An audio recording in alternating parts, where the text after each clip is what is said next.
Hey collective, hey guys. I just want to talk with you guys today. I have a message on my heart, and it is about the different ways that our subconscious can block us from our manifestations or block us from good things in life, right? And how we subconsciously at different points in life can make contracts with ourselves, with our consciousness, with our beliefs that block us from the very things that we desire in life. And I was having a conversation with a coworker the other day, and I was talking to her about how this one particular year in my life, right? And I'll share it in a little bit. And she was like, "Oh my God, like you could write a whole book on that one year." And I was like, "Yeah, I could write a whole book on that year." But one of the things that afterwards I was thinking about it that came up because I've had other years that were like that, but I can remember as a kid being at church and different places, and them talking about hell and judgment and hell and and how I just remember it seemed like if you were going to get to heaven, you needed to suffer on earth, and that those who didn't know suffering here, weren't going to get to heaven because they were taking everything.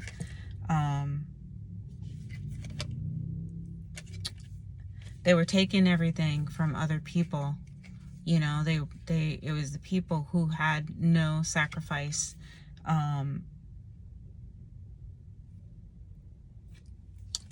here, that weren't going to make it to heaven. And so as I was shuffling these cards right now, these two cards fell out. Four of Pentacles and the Nine of Swords, which the Four of Pentacles limits us because we don't want to let go, right? We're holding on to the little bit or that we have, and it blocks us from receiving more because we're holding on, right? We feel like we don't have anything, and so we're grasping.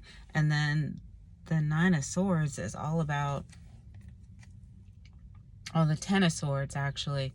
I mean, the Ten of Swords is good, but it is because we're in the process of releasing all the beliefs, all the mental things, all the internalized things that hold us back, that hold us down, that block our perspective of good things in life. And so as I was saying, as a kid,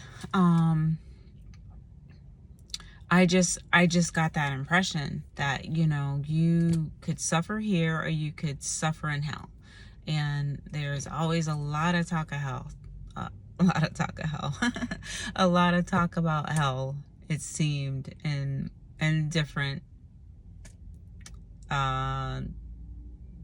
aspects of Christianity. And I know like each aspect has its own way of talking about it. The Catholics talk about it one way, the Baptists talk about it another way, the Pentecostals talk about it another way, but basically there is a large belief in hell, and that if we don't meet up to these outward standards that have been given to us through this book, through society, through the Matrix, right? If we don't live this impeccable life, then you're going to hell. And except for the people who quote unquote are forgiven and can do, a lot of them, any atrocities that they want to, as long as they're claiming the name of Christ, which is interesting in itself, but that's another message. So for me, I can remember thinking like, oh wow, so if I can choose between being happy here and living eternally in hell, right, or getting my hell paid for and done with here and living eternally happy, then I'm gonna choose to suffer here. And I can remember thinking that, and I don't really remember how old I was, but I know I thought that different times throughout my childhood. And when I say childhood, I mean like 12 and younger, You know, I know I thought it when I was 12, and I know I thought it before I was 12. Maybe I was like 8 or something like that. And so, I'm gonna share like a particular year in my life that kind of shows things that happen. And sometimes we have to look at the things that happen, if they happen because we've drawn in the acceptance of suffering, you know. And for instance, when I was in my early 20s, my great grandmother had left me her home. One of her homes was supposed to go to me, and that was because she partly raised me, and we were the only two that used it for many years, you know. And but when she got ill, one of my uncles, my grandmother, her daughter, put one of my uncles as executor, because back in the day, women, you know, there was a point in America, I think before the 60s, 50s, something like that, that women couldn't even own property in their own name. Women had to do everything through a man's name, so through their husband, through their sons, through their fathers. And so it was just old school for her to give executor authority to I guess the oldest male in the family, which at the time was my uncle. And I got these kids playing right outside my window. Oh my gosh. I tell you, man, when I decide to record, like, stuff be happening. But anyway, and so she put my uncle as executor, and my uncle went and sold the property without telling anybody, right? It was my house. Everybody knew it was to come to me, and he went and sold it. So, and that was, I mean, that my plan was like, I was gonna live there forever. And yes, I probably could have taken him to court and, you know, and stop the sale and all that kind of stuff. And at the time, I was a very devout young Christian woman, and just was like, well, God will take care of it. You know, I'll receive back, you know, multitude of what I lost, you know, and I didn't worry about it. And but because of my belief, I was open to losing something that was mine, you know. And because of my belief that, yes, probably bad things are going to happen, but I'll take it here, I was open to that.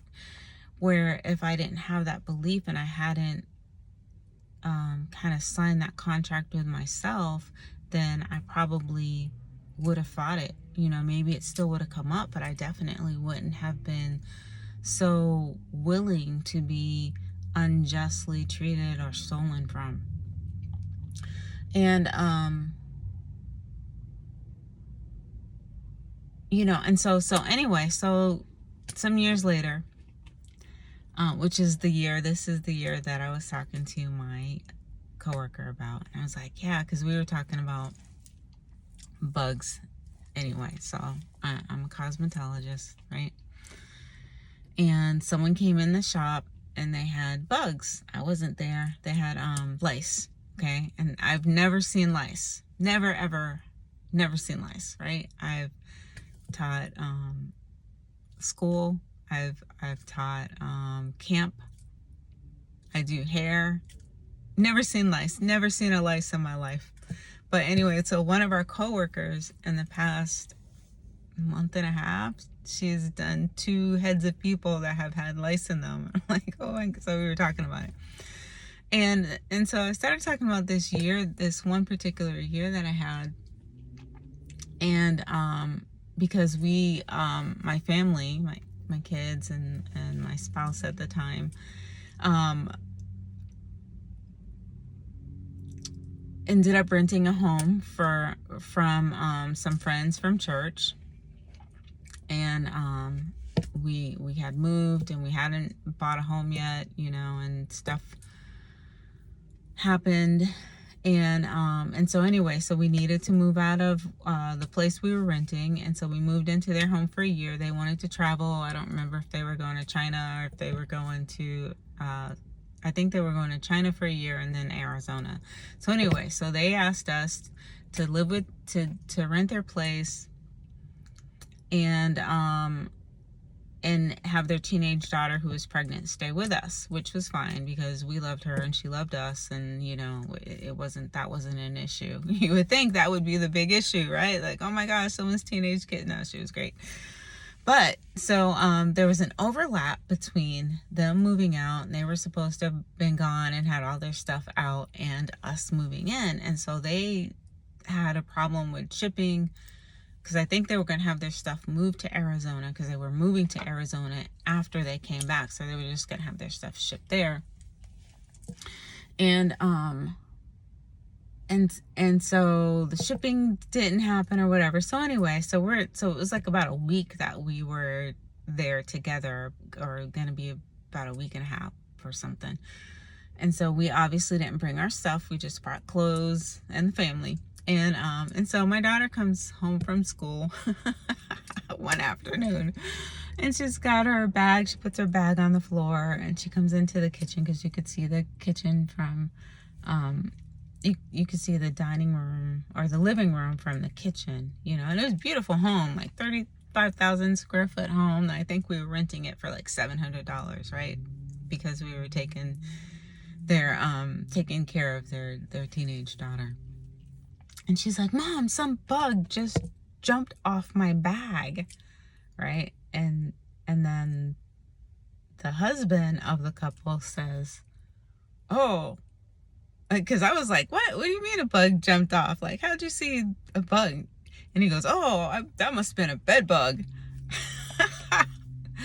And I was like, what? A what? You know?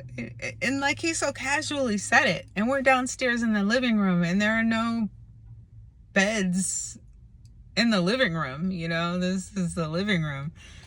And so long story short, this house was infested with bed bugs. Infested. And I was wondering why, like, when we got there, I think this was like the second day. So we got there, and obviously we didn't have our stuff, so we were sleeping in one of the kids' room, and like the teenagers, and there was like plastic still on the mattress. And I was like, wow, this is really odd. This can't be comfortable, you know, like to sleep on this plastic all the time. So anyway, that was the reason why. And when I tell you it was infested, it was so bad that in the few days that we were there, my spouse had put his wallet on one of the tables in the bedroom, like the end table. And he had asked me to get something out of it, right? And so I go in his wallet to get something out, and there was a bed bug in his wallet. In the wallet, right? Yes, in the wallet. And when we went in one of the kids' rooms, that kid's bed had bug droppings all over the frame of his bed. It was really bad. So anyway, so we ended up we were like, okay, we can't stay here for this. Like, this place needs to be treated. So we ended up leaving. We went on vacation, a really inexpensive vacation. We went camping, camping at the beach, for like a week and a half. And for them to move out, to get the place bombed, you know, and it had to be done twice. And so that same year, so the reason why we were in need of a place to stay to begin with is because my spouse had to forego his job for a situation that really put our marriage on the line for a long time. You know, we had some stuff to work through. And so the job,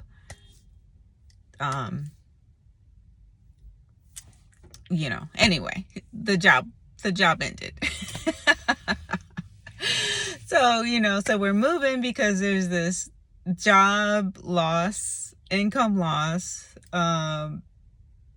issue situation with our marriage. We're moving into this place with a teenager who's pregnant in a house full of bugs. And I'm in school. I was studying for respiratory therapy, and so did a year in the program, and so I had to drop my 3 kids off at 3 different schools in 2 different towns. I was 2 towns away from the city that I was going to school in. So there was the city that I had to drive through and 2 towns away from that.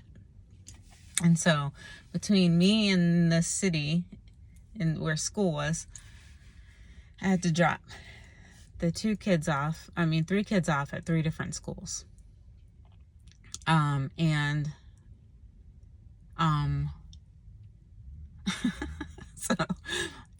there was construction on the highway, and I had to be to class at 8 o'clock in the morning, right? And I had a professor. My first morning professor was someone who had a 0 tolerance, like, I think you could be late like 2, maybe 3 times. And so I spoke to him before class started because, when I signed up, I didn't live at this place. And we talked about it, and I was like, I know I will be late. Like, it is impossible that I will not be late. I don't know how many times, because I'm not planning on being late, but it's going to happen that I'm late because I'm traveling, through a city and 2 towns away, dropping off 3 kids in morning traffic and there's also, I have to drive through construction. So there's going to be backups, right?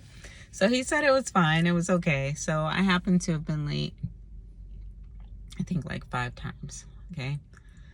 5 times, maybe, and a total of 10 minutes. So he had this policy that he closed his door at 8 o'clock.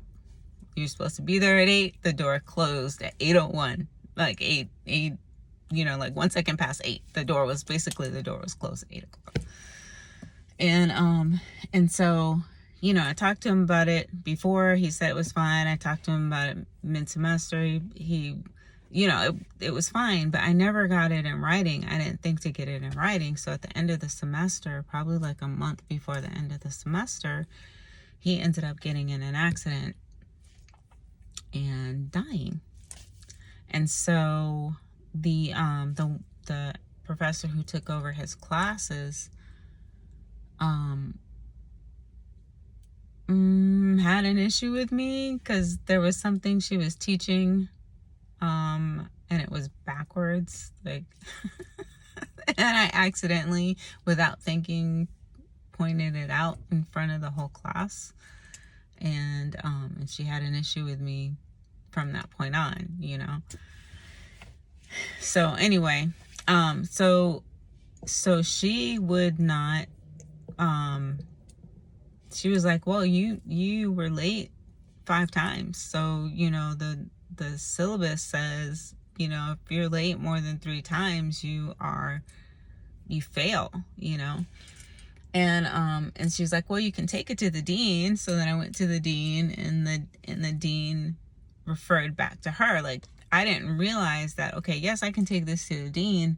But the dean was just going to ask her opinion, And so then, so I went to that dean, and then she told me I could go to another dean who was like above that one.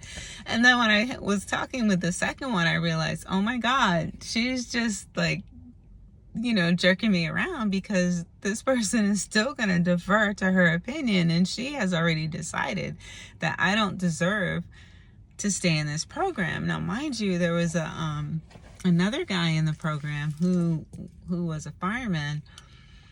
And And mind you, there was supposed, so anyway, so he was late, like all the time. He was late all the time by like, I don't know, 20 minutes, you know, and I would like in total 10 minutes, like the whole semester.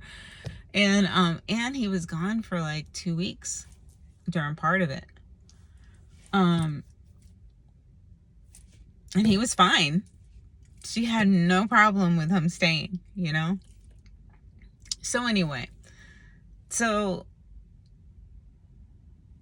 the point of me going through all this, right, is it was, I just have to say, I was so traumatized by those bugs for years, for a solid 5, 6, 7, maybe longer years. I would wake up like 2 times a night, every night, and walk through all the bedrooms and check the ceilings and look around and make sure there were no bed bugs. Like, not even once we left that house, because that next year we bought a home. But it was for years. I was just like traumatized. So anyway, but my point with all that is that how much of my beliefs opened myself up to that hardship and that negativity. Like my belief that life is going to be hard, how much believing that and having made that contract when I was younger and adopting that belief that bad things happen here that make you feel like you're in hell, but you get to go to heaven. So it's okay. And having that belief, I don't even think sometimes we are aware of the beliefs that we choose to have, you know, the things we hear and the things we're taught and how we internalize that, and then how we accept and open ourselves up to those negative energies that then give us exactly opposite of what we desire to experience in this life. And that just like hit me the other day, like, wow, so much of that, if I had a different perspective, probably wouldn't have happened. And if it did, it wouldn't have been the same. Like, it would have been so much lessened, because I would have been like, oh no, heck no, you know, like, no, I didn't come here to experience this, because there would be an amount of self-preservation and high expectation of blessings in my life and not putting up with that crap, you know? But that wasn't my experience. And some people can say, oh, well, you know, it's karma, or what do you do? Like, I have been someone who, I mean, anybody who knows me, I don't really do stuff that